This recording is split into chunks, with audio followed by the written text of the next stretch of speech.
Эта игруля очень сильно хайпанула на Эссене в прошлом году, и мне было очень интересно посмотреть, что же там все-таки из нее получилось. Абстрактные игры — это прямо не мой конек, но иногда они выходят достаточно интересными и оригинальными, особенно когда в них приятные компоненты оформления.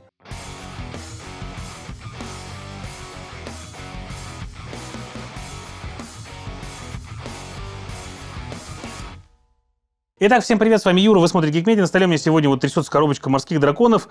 И это игра, в которой вы будете плавать по морям вот такими вот змеями, огромными, гигантскими, и стараться зарабатывать победные очки в виде золота и выполнять задания по уничтожению пиратов на ваших просторах морских.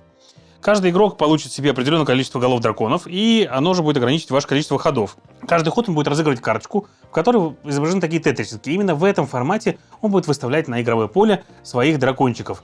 А потом будет получать победные очки за золото, которое закрыл, будет получать жетончики пиратов, которыми будет выполнять цели, а также в конце игры почитает превосходство свое в каждом из 4 морей. Каждая вот эта вот зона является одним из морей. И чем больше ваших драконов находится в этой зоне, тем больше ваша вероятность того, что вы получите дополнительные победные очки.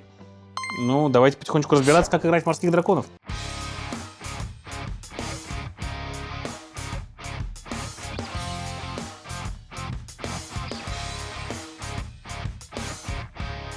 Итак, у каждого игрока изначально есть 4 денежки, они ему пригодятся для того, чтобы выкладывать свои фишечки на определенные клетки игрового поля. А также есть 2 карты. Изначально 2 карты синенькие, и на них могут быть разные виды элементов или одинаковые виды элементов.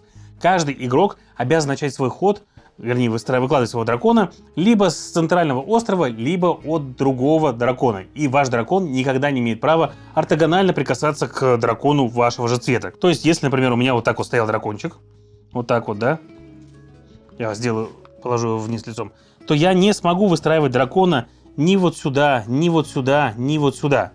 Но, с другой стороны, мой дракончик мог бы стоять вот так вот, еще вот так вот. То есть, да, по диагональке можно. Когда вы выбираете, куда вы будете располагать своего дракона, нужно учитывать следующие вещи. Во-первых, золото — это победные очки, а также поможет вам, как я сказал, проходить некоторые клеточки. Пиратские кораблики, если вы встали на него, вы сразу заберете его себе жетончиком, и потом рано или поздно сможете сбросить определенное количество жетонов для того, чтобы забрать карточку, которая дает вам победные очки и дополнительные эффекты. Вот эти вот водовороты и вот эти течения — это плохие клетки. Чтобы поставить туда хотя бы одну фишечку, вы обязаны будете заплатить 2 монеты. При этом, если вы не можете заплатить, вы не будете ставить. Если вы не имеете возможности поставить дракона, потому что ваши клеточки все уже заняты и вам просто не впихнуть невпихуемое на игровое поле, или если у вас не хватает денег для того, чтобы разместить то, что могло бы впихнуться, то, к сожалению, вам придется пропустить свой ход и сбросить одну из голов ваших драконов куда-то в сброс. Эти головы, как я уже сказал, отмечают количество ходов. У каждого будет их, например, в игре на троих 11 штук. Вообще, здесь достаточно интересная штука была с этой коробкой. Я такого никогда в жизни не видел, что вам сама игра предписывает, в какие цвета вы должны играть при каком количестве игроков. Просто потому что одних цветов у вас положено больше голов, а других меньше голов. И, соответственно, тот цвет, которым вы играете на 5, а игру может играть в 5, то есть желтый, его всего 7 голов. То есть то, что вам нужно играть, если вы играете только в 5. Например, втроем вам нужно, как я сказал, 11. Итак, каждый игрок свой ход будет выкладывать дракончиков после этого. Давайте мы проведемся прямо по ходу. Например, я решил, что я буду выкладывать вот такого дракона. И я могу крутить его как угодно, могу поставить его так, так, так или так, как угодно. Могу даже, в принципе, если нужно, его отзеркалить. Но я сделаю вот так вот. Это буковка L или G. И сделаем мы вот так. 1, 2, 3. И сюда идет голова. Итого я забрал себе 2 пиратских корабля. В конце своего хода я имею возможность выполнить одно из заданий. Так совпало, что 2 эти пиратских корабля нужно для вот этой карточки. Я ее выполняю, и в конце игры я получу 7 победных очков, а эти кораблики сбрасываются. На их место открывается другая карта задания. После этого я возобновляю себе одну из карт, которую я потратил, другой картой, и должен выбрать карту другого цвета. У нас карты есть разные, 3 клеточки, 4 клеточки, 5 клеточек. В данном случае я сбросил карточку 4 клеточку, поэтому могу взять либо из 5, либо из 3. Но я возьму себе 5. И таким образом будут ходить другие игроки все так же самое. Важный момент в том, что если, например, вот этот вот игрок захочет пристроить дракончика своего по своей карточке, вот это, например, к моему, то есть он хотел поставить его вот так, вот так, вот так и вот так, он все так же получит монетку и кораблик, но и я получу монетку из банка за то, что он начал ходить от меня. И по факту вы знаете все клеточки. То есть, если бы я, например, ставил бы дракона дальше, например, вот свою 4 вот так вот, от этого товарища уже, то я выставил себе раз, два, три, 4. За каждый водоворот мне нужно было бы сбросить 2 монетки. А вот за каждый коралл, это новая клеточка и финальная клеточка из того, которую вам нужно сдать для этой игры, это имеет отношение вот к таким карточкам.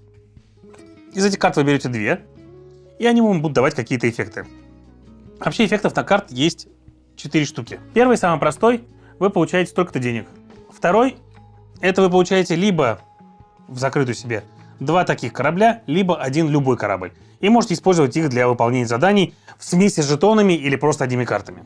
И финальная, которая вам пригодится только в конце игры, это присутствие дополнительного дракона в зоне с таким символом. То есть, в данном случае, если бы у меня была эта карта в конце игры и раскладка поля осталась бы именно такая же, то у меня считалось бы, что вот в этой части поля, потому что оно отмечено рыбками, есть 1 дракон. Здесь у меня 2, а у зеленого 1.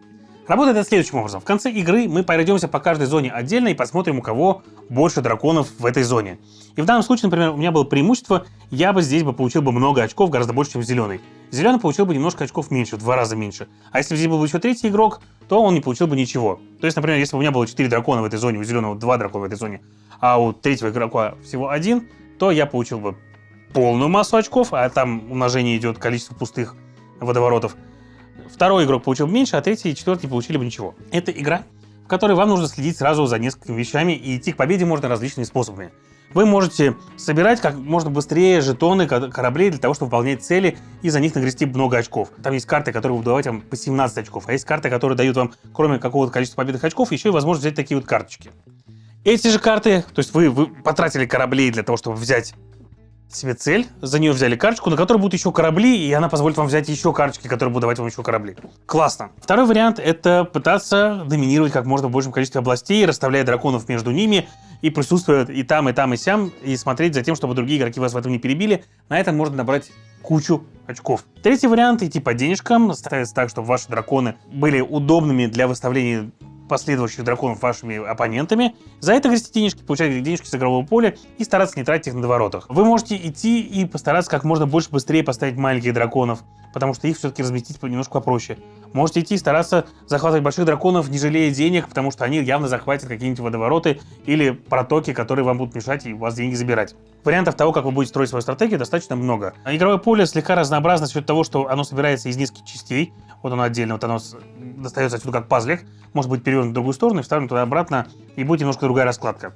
И по факту у вас каждый раз игра достаточно разнообразная. Играть могут от 2 до 5 игроков одновременно, и проходит он достаточно быстро. На троих можно сыграть минут за 40, особенно если вы с игрой знакомы. Поэтому, если вы хотите приятную игру с приятной конкуренцией, в которой будут максимально простые правила, и понять их смогут даже самые новички в настольных играх, при этом у вас будет за что побороться, но побороться не обидно, потому что вы по факту ни у кого ничего не отбираете, кроме того, что, может быть, кто-то раньше вас выполнит ту цель, на которую вы планировали, то игра «Морские драконы» вполне вам подойдет. Еще в ней компоненты классненькие и оформление достаточно необычное и приятное. Ну и, конечно же, если вы любите полимино, то это очень необычный вариант раскладывания полиминошек деревянными дракончиками на игровом поле, разыгрывая карты. Ну и это все на сегодня. С вами был Юра, вы смотрели Geek Media. Всем пока!